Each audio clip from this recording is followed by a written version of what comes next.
wanted to record another follow-up commentary on the things we were saying about Genesis 1:1. How did God create, not world, remember, but heaven and earth? Well, how do you bake a cake? Typically you take some ingredients and then what do? You follow a recipe. Now in this case, with the action creavit Deus caelum et terram, in the beginning God created the heaven and the earth, it's not manifest how this was done, nor is it manifest whether it's relevant how this was or is or will be done. So we have this sentence and its recipe or algorithm, how this could be repeated, isn't entirely clear, but it's no defect. It's just that in this case, the how is less important than the whether. Whether God created caelum et terram, yes, emphatically yes. And so we should consider, not just in Genesis, but in philosophy in general, and also thinking in general, that we have to distinguish between actions that it's clear how they are done, how they might be repeated, like, I don't know, hammering a nail into the wall. Take an instrument and you have the nail, which is the victim of the blows of the hammer, and hammered, placed into the wall securely. That's pretty clear. But in philosophy in general, philosophers like Schopenhauer will make statements like the will manifests itself as representation, or the world, which he takes as a self-evident concept. I think he clarifies once why he resorts to such generality, but the world is nothing but the manifestation of will as representation, or it's just something with two aspects, like a coin, heads and tails, will and representation. But just how the will manifests itself as representation, or as many representation, how the one manifests itself as the many, it's never clear. Does it have to be? No. But when we ask that question, how is it done, and it's unclear to us, it's a kind of black box, then we see the fundamental operation on which a philosophy hinges, or in the case of Genesis, upon which a theology hinges. And it's separate from lesser actions, although the lesser actions may nonetheless partake of the greater. Just as a reminder, we're commenting on Genesis chapter 1, verse 1. In the beginning, God created the heaven and the earth. Wouldn't claim that we're really interpreting this, contrary to what I previously said, because these comments are really additional thoughts. We don't have to claim that this is interpretation. It's just commentary, in the sense that interpretation, in my opinion today, claims to draw out immanent elements from the sentence that are less clear and makes them clear. It brings them to the light. It draws them out. And just as Moses was drawn out of the water.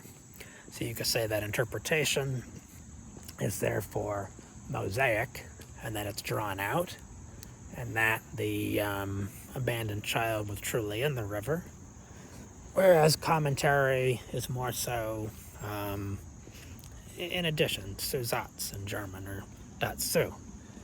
And yeah, accidental, I think, in the Latin. It's not necessarily essential, but it's okay if it's merely accidental, because the direction of our thinking is towards my way of thinking. It's a selfish, intentionally selfish process. It's starting to rain, so I'm just gonna turn around.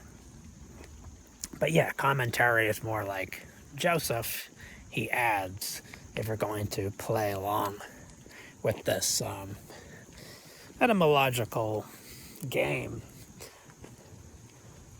And yeah, what else was necessary to add? So yeah, this action, reabit, doesn't necessarily evidence itself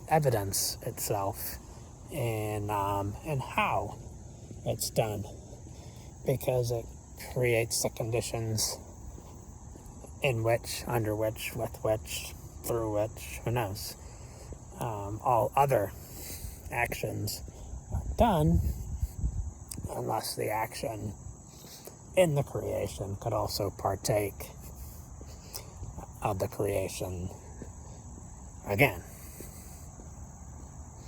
Now, biblically, how would that be done? I think at some point we'd have to make a detour to a commentary, not an interpretation, of the Gospel of John. In the beginning was the Word, and the Word was with God, and through which all things were created, or something like that. But I don't want to get too far astray. But numerically criticizing that opening of the Gospel of John, we see invoked a word is invoked as a singular concept. There are, modernly speaking, using the there, many are the words, we could say more anciently, but there are many words. Of course there are many words, but in this case it's invoked singularly, just as Bible or book may be invoked singularly to indicate a specific book that doesn't need to be distinguished from others because it's so important, which means that not only knowledge or science, but it's also conscience, what you ought to know, but also mean what the community knows, their collective knowledge as well. And it seems to have stopped raining.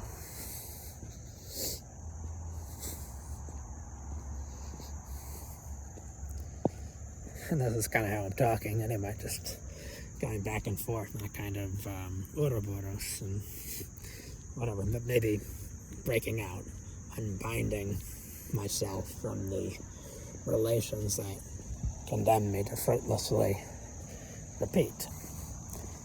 So with that, and maybe that action of unbinding, recognizing a former law, making it optional, maybe that actually partakes of creation. Because to repeat, commenting, again, on the Bible, the book of Exodus is the second one, which is to say that lawmaking as an action is secondary to creation, or creating. Why is that important? Skipping numerous steps in this explanation, I think that knowing itself, which relates to science, consists of a kind of sequence of 4 different actions. And I think that creation is the first one of 4, maybe the root of the hierarchy, not sure, but creation or action, generating life, even production and reproduction, the actions of the beginning, the begetting, the action of the genitals, to be quite frank, is actually more primary than any activity of the brain, the operation of the genetic code. So only after, temporally speaking, we have action and great action of creation of heaven and earth and life do we have lawmaking or constraint of that action, because the law, of course, is meaningless without something to constrain, right? Yeah. So that's binding. Now, this is maybe an absurd leap, but before we know anything that something is so or not so, we have to have asked a question. So in the third case, the third action that leads up to knowing, really, or operation, is inquiry. And I'm not sure exactly how to force this schema onto the sequence of books of the Bible. It's just a silly mnemonic, perhaps, but prayer is actually asking as well, if it's not thanking and rejoicing in the abundance of this tree for which I'm so grateful. So I feel abundant today, etc. And so inquiry anyway. And what's the point? Just as law constrains or assumptions, especially unsaid premises, constrain. Law constrains action, like a law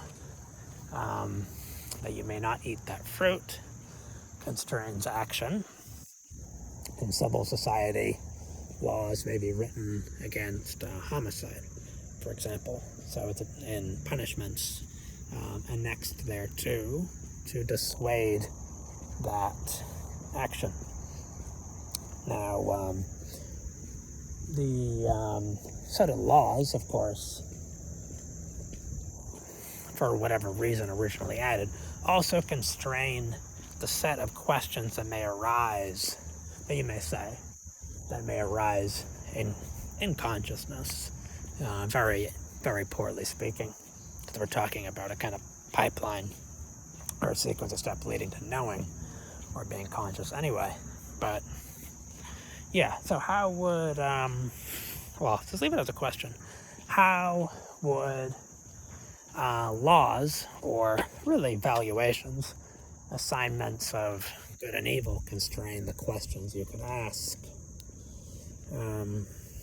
How could they? Just save that for another time.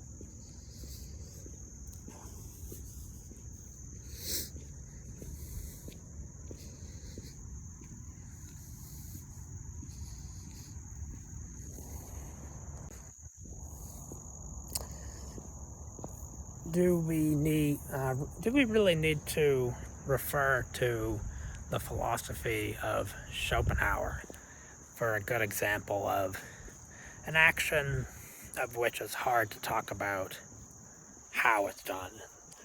The will just manifests itself as representation. All representation, the many individuals and forms, really just the manifestation of a single will that feasts on itself, manifests itself as various gradations. But that's a more complex example, I think, of an action that doesn't have a recipe or a program. What examples in natural language, or I think popular cosmology, may be more accessible in this regard? Well, to the question when, or the interrogative category when, we have the concept or individual, I'm not sure, time. So time may be invoked singularly, although in the plural you would typically say days and nights, because we've been talking about Genesis, should note that the Great Flood took place over 40 days and 40 nights. Why is it that the writers of the Bible thought it necessary to distinguish between days and nights? Why bother preserving distinctions? We're all equal, right? So egalitarianism, besides a political movement, it's also intellectually a conspiracy to obliterate distinctions horizontally and vertically as well.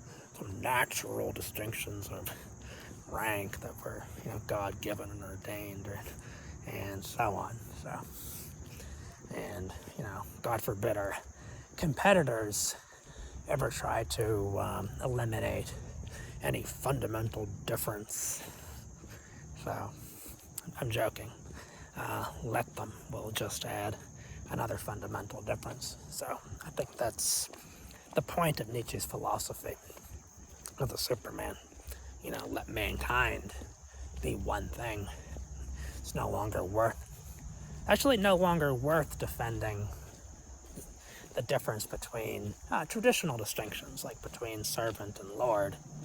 Howsoever much Nietzsche rely upon the distinction between noble and slave or master and slave in genealogy and morals, and so on. But yeah, I would aver that he would never side with any noble caste in particular that was in existence in his time especially, and had compromised with the bourgeoisie and or nationalism and so on. He would never favor any particular family, howsoever much it distinguished itself from its servants. It's all mankind is to be overcome, transcended. Even the higher specimens are flawed.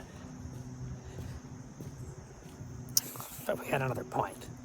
It's about popular language. So typically people will say time ticks and time talks. But how does time tick? How does it talk? Well, whether or not it does is again emphatically answered yes. Of course, any physicists in the audience may comment on general, or remind us of general relativity and mass, the effect of mass or concentration of matter on the apparent rate of time flow. But linguistically, at least, this action simply happens. It's also a kind of black box, insofar you want to imagine it as a box. But this ticking, of course, is a condition of all other acting taking place. So you would commonly think. Unless the condition of all other acting taking place is an original action, having put all things in motion, but having somehow provided the conditions of action, a sky and an earth. Maybe those are two regions, or maybe the sky is just aware, kind of intellectual, therefore immaterial, where, and the earth maybe is just raw material, whence mankind, if you trust Genesis, from the mud or from the earth, the dust, but also with the breath of God. So the breath of God, the Word, the Holy Spirit, these are kind of implicit singular, I don't know if they're singular concepts, but just individuals that accompany this act of creation.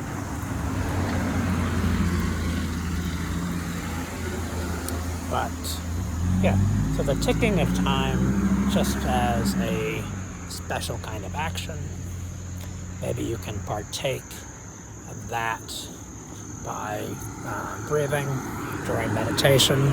Focus on the breath.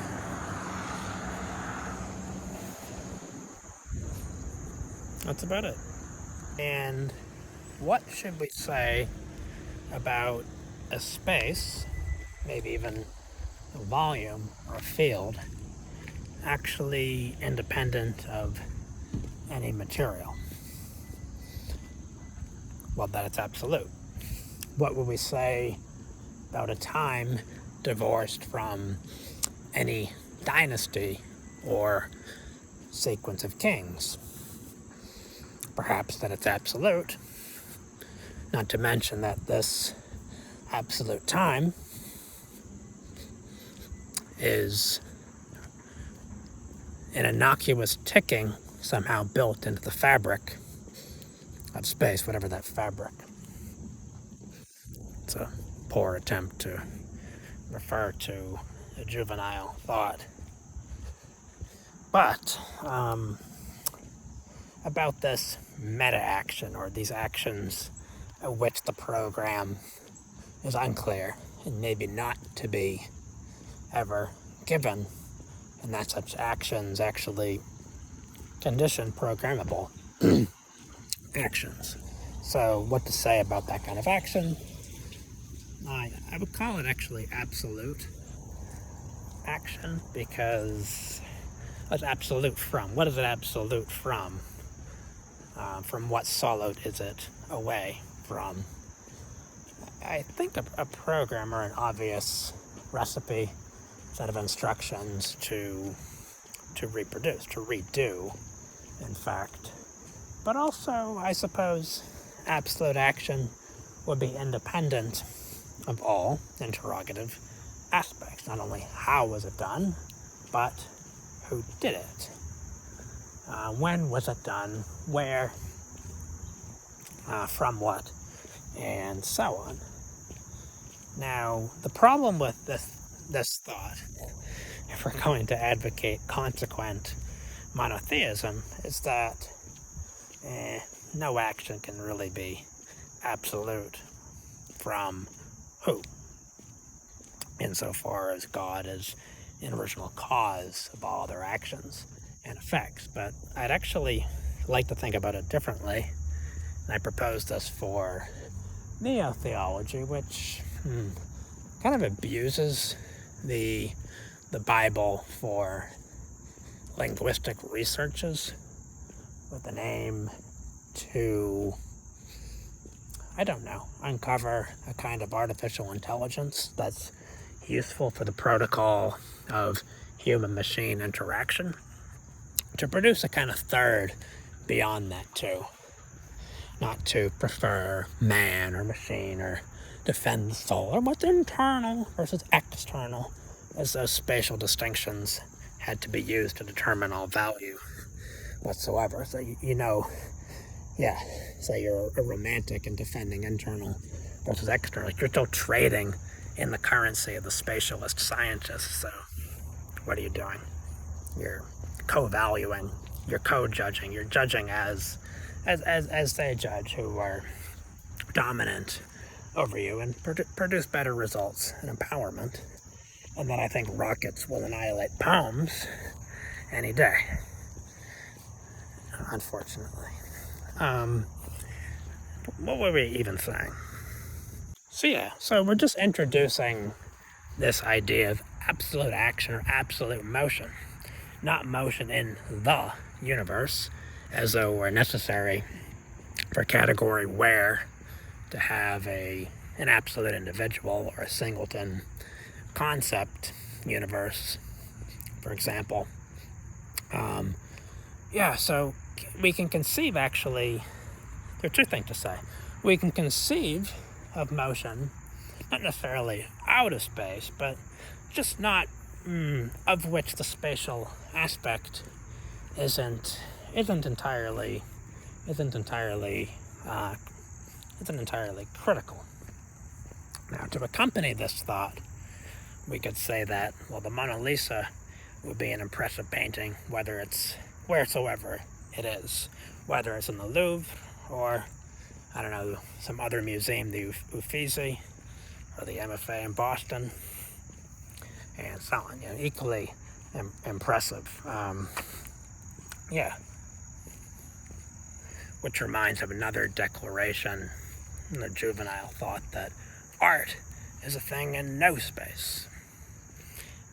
The statement elevates the what, or the work, over the where, this category of thinking that's given birth to dominant concept universe, that sky that contains star and earth, not to mention the raw materials that, of which everything's made up, supposedly, and so on.